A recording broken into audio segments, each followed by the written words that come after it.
नमस्कार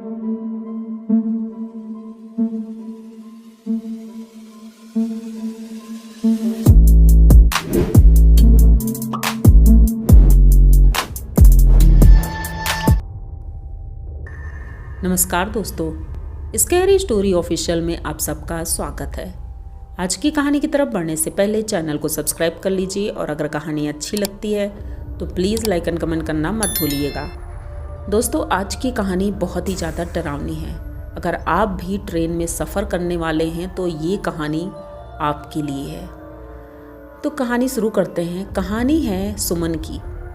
सुमन एक हॉस्टल में रहती है और वहाँ रहकर पढ़ाई कर रही है और फ़िलहाल उसकी अभी गर्मी की छुट्टियाँ हुई थी तो उसने सोचा कि क्यों ना कुछ दिनों के लिए घर चले जाएं। लेकिन जो उसका गांव है, उनके गांव में जाने के लिए एक ही ट्रेन जाती है। उसका रिजर्वेशन उसने 2 महीने पहले ही करवा लिया था, लेकिन अभी तक सीट कंफर्म नहीं हुई थी, जिस वजह से सुमन बहुत ज़्यादा परेशान रहती थी कि कैसे जाएंगे गांव, और छुट्टियां अगर निकल गई तो फिर दोबारा जल्दी जाने को नहीं मिलेगा। यही सोच करके वो दिन भी आ जाता है। सोचते सोचते उसकी पैकिंग तो कंप्लीट थी और खाने पीने का सामान भी उसने ख़रीद लिया था, और उसके साथ में उसने एक चीज़ खरीदी थी जो कि एक बुक थी। उसे बुक पढ़ने का बहुत शौक़ था, लेकिन हॉन्टेड बुक पढ़ती थी, यानी कि भूतिया कहानी। तो उसने एक भूतिया कहानी की बुक ले ली और सारा सामान ले लिया। स्टेशन पर पहुंचती है। उसकी ट्रेन भी टाइम पर थी। रात के लगभग 11:30 बजे की ट्रेन थी उसकी। ट्रेन पर चढ़ी ही थी कि उसने सोचा कि टीटी से बात कर लेते हैं कि हमारी सीट कंफर्म हुई भी है या नहीं। तो वहाँ जाकर जब टीटी से पूछती है तो उसे पता चलता है कि सीट तो अभी कंफर्म नहीं हुई है और हो सकता है आगे चलकर हो जाए। तो ये जा करके इधर उधर देखती है तो सारी सीटें खाली थी, तो एक सीट पर बैठ जाती है और वो टीटी वहाँ से उतर जाता है क्योंकि दूसरी टीटी की ड्यूटी थी। तो वो टीटी तो चला जाता है और दूसरा टीटी आता है।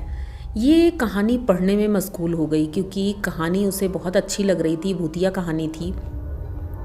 वो पढ़ रही थी, पैसेंजर आ रहे थे और बैठ रहे थे, सारी सीटें भर चुकी थी, लेकिन सुमन अभी भी एकदम किताब पढ़ने में बिज़ी थी। उसने इधर उधर देखा भी नहीं, बस एक कोने में बैठी हुई थी सीट में। सामान सारा सीट के नीचे रख दिया था उसने। थोड़ी देर बाद एक टीटी आता है। रात बहुत हो गई थी इसलिए टीटी आता है और लेडीज सोच करके उसने ज़्यादा कुछ कहा नहीं, बस इतना बोला कि आप टिकट दिखाएंगी, 1-2 बार बोलता है। अब सुमन उसके चेहरे की तरफ देखती है और कहती है मेरा टिकट कंफर्म नहीं है अभी, और ये जो 23 नंबर वाला सीट है, उस सीट पे जो पैसेंजर है वो आगे अभी उतरने वाला है और इसके बाद सुबह तक इस सीट पर कोई भी नहीं आएगा, इसलिए मैं उस सीट पर बैठ जाऊंगी। टीटी को दिक्कत कोई भी नहीं थी, लेकिन उसने सोचा ये कि ये तो गुप्त बातें होती हैं और ये इन्हें कैसे पता कि अब ये सीट खाली ही रहने वाली है। थोड़ा सोचता है। उसके बाद जब वहाँ से जाने लगता है तभी वो बोलती है सुमन कि 1200 रुपये के लिए किसी की जान लेना कोई अच्छी बात नहीं है। ये सुनते ही टीटी दोबारा से पलट पड़ता है और उसका चेहरा देख रहा था। उसका चेहरा बहुत ही अजीब दिख रहा था। जो उसने काजल लगाया था वो बह चुका था और आंखें उसकी एकदम लाल थी। ये देख करके टीटी डर जाता है और वो अपनी सीट में जाके चुपचाप बैठ जाता है। अब वो घबराया हुआ दूर से ही उस लड़की को देख रहा था और सोच रहा था कि आखिर इसको ऐसा क्या हुआ है और ऐसा क्या कर रही है, क्योंकि टीटी ने गौर नहीं किया था ये क्या पढ़ रही है, क्या कर रही है। थोड़ी देर बाद जब टीटी अपना कुछ काम कर रहा था तभी उसने गौर किया कि वही लड़की आती है, उसके जस्ट बगल में बैठ जाती है। अब टीटी उसको देख रहा था। उसके बाल बड़े बड़े थे, आगे थे फेस के पास, और वो बुक लिए थी हाथ में।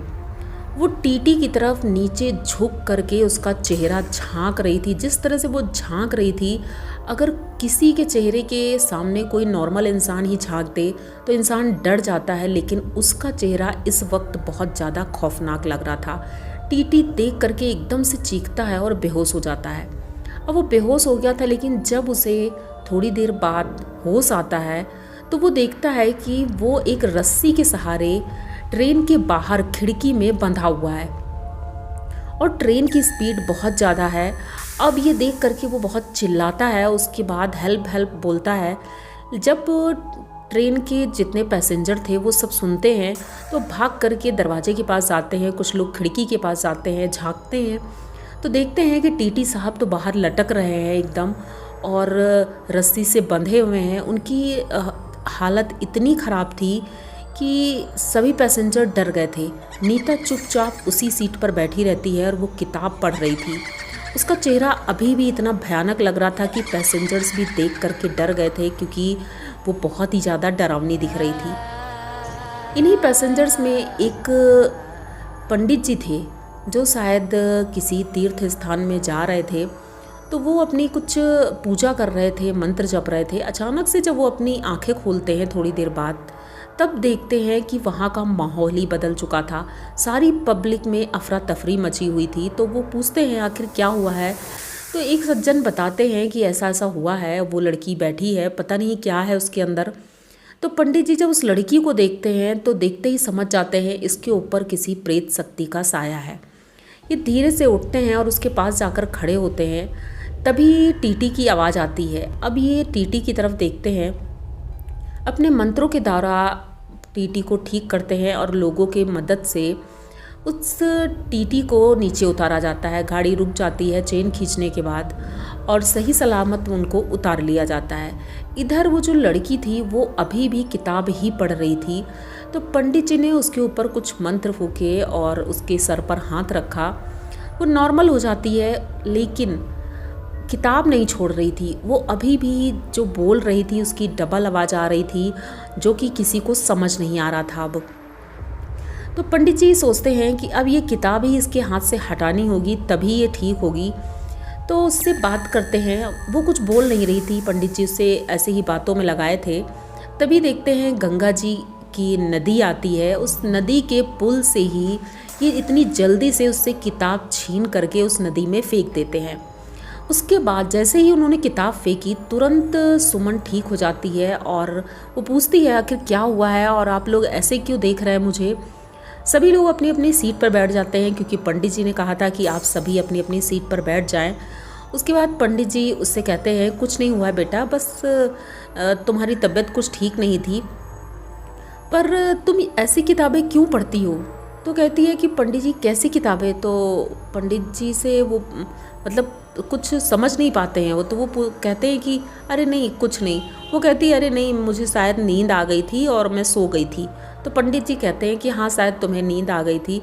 अब पंडित जी जाते हैं अपनी सीट में बैठ जाते हैं और सुमन भी एक सीट पर बैठ जाती है और धीरे से वहीं पर लेटकर सो जाती है, क्योंकि वहाँ के लोग थोड़ा सा सपोर्टिव थे और समझ गए थे उसकी तबीयत ठीक नहीं है, तो उसे सीट दे देते हैं। वो सो जाती है। दूसरे दिन सुबह ही जब अपने गांव वाले स्टेशन पर उतरती है तो पंडित जी भी वहाँ पर उतरते हैं और जब देखते हैं कि सुमन के घर वाले उसे लेने आए हैं तो उनके घर वालों को पंडित जी बताते हैं कि आपकी लड़की के साथ रास्ते में ऐसा ऐसा हुआ है, तो इसे प्लीज़ किसी एक मंदिर में ले जाइए और वहाँ पर माथा टिकवाइए, तभी इसे कुछ ठीक लगेगा, क्योंकि मुझे कुछ अच्छा नहीं लग रहा है कि शायद इसके साथ कुछ गलत भी हो सकता है।